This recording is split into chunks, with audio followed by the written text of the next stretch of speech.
Halo, assalamualaikum warahmatullahi wabarakatuh. Perkenalkan, nama saya Angga Ardianto.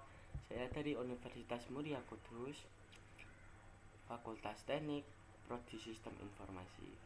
Nah, di sini saya akan menjelaskan tentang sebuah jurnal atau mempresentasikan sebuah jurnal yang berjudul Jurnal Keuangan Perilaku dan Eksperimental. Nah, pada jurnal ini mengkaji sebuah faktor-faktor perilaku pemilik. Nah, bisnis ini atau perilaku ini berdampak pada bisnisnya. Pada niatnya pun juga berpengaruh untuk menggunakan swasta keuangan di usaha kecil dan menengah atau UKM. Next. Nah, UKM atau usaha kecil dan menengah. Biasanya para UKM atau pebisnis UKM itu mengakses pinjaman dari bank dengan salah satu pilihan utama untuk operasional usaha kecil dan menengah. Nah, biasanya untuk pebisnis UKM atau usaha kecil menengah biasanya tuh kebanyakan orang yang ingin buat UKM tuh banyak yang pinjam di bank. Namun karena keterbatasan yang terkait dengan ukuran perusahaan, bank mungkin memerlukan agunan sebagai jaminan sebelum memberi pembiayaan. Jadi gini, dari peminjam harus memberikan sebuah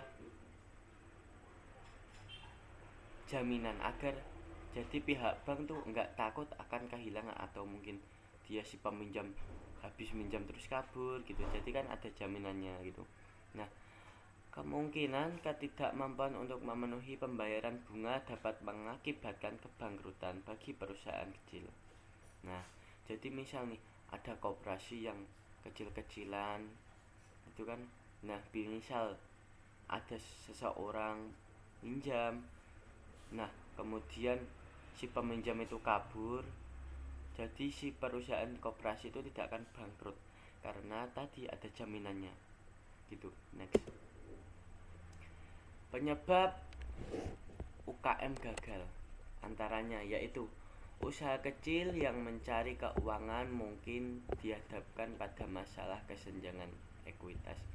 Jadi gini, si pembisnis UKM atau si pembuat UKM tuh biasanya gagal dikarenakan mungkin ada masalah seperti masalah keuangan atau masalah lainnya.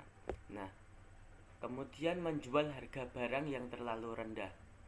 Nah, maksud dari faktor tersebut adalah di mana pembisnis UKM atau pembuat UKM ini terlalu menjual rendah untuk mencari konsumen. Nah, jadi hati-hati ya.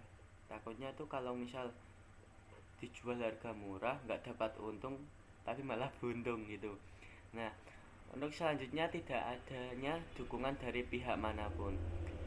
Maksud dari tidak ada dukungan dari pihak manapun ini adalah tidak ada support dari saudara, mungkin support dari keuangan untuk membuat usaha seperti itu.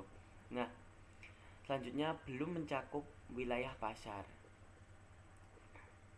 Belum mencakup wilayah pasar adalah maksudnya adalah belum mengetahui pemasarannya atau cara dagang di wilayah pasar. Jadi UKM tuh belum kenal wilayah pasar atau belum beradaptasi wilayah pasar seperti itu. Next. Nah, kemudian faktor yang selanjutnya adalah tidak ada motivasi. Jadi motivasi itu tidak ada motivasi pendukung untuk mendongkrak semangat si UKM ini. Nah, terus selanjutnya tidak ada kreativitas. Jadi gini, maksud tidak ada kreativitas adalah si UKM menjalankan proses hanya itu saja. Nah, maksudnya tidak ada kreativitas, ada membuat bazar atau beli 2 gratis 1 seperti itu untuk memikat pelanggan. Nah, kemudian tidak adanya kemampuan pengaksesan uang. Nah, maksudnya adalah jadi si UKM ini setelah membuat usaha kecil menengah, dia tidak punya kemampuan untuk mengakses atau mengolah kembali uang dari keuntungan dagang atau usaha tersebut, diolah atau diputar kembali keuangannya, seperti itu. Kemudian kurangnya perencanaan untuk kemajuan UKM. Nah, maksud dari ini adalah si UKM itu tidak merencanakan kemajuan. Habis ini harus ngapain, habis ini harus ngapain gitu. Jadi UKM tuh atau usahanya tidak ada kemajuan bila hanya seperti itu saja gitu. Next. Nah, ini ada lagi faktor-faktor kegagalan UKM dibedakan menjadi beberapa variabel. Nah, salah satunya yaitu variabel terikat adalah niat untuk menggunakan dana swasta untuk mengoperasikan UKM. Jadi gini, ini dia pinjam ke bank atau sebuah koperasi dan tidak bisa mengoperasikan uangnya dan tidak bisa menjalankan uangnya, seperti itu. Kemudian next, variabel bebas. Variabel bebas adalah faktor-faktor yang mencerminkan niat jahat untuk menggunakan keuangan swasta.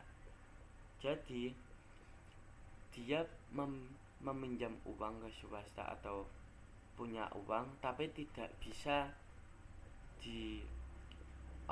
tidak untuk membuat usaha, tapi melainkan untuk hal-hal yang lain, seperti itu. Nah, kemudian ada variabel kontrol.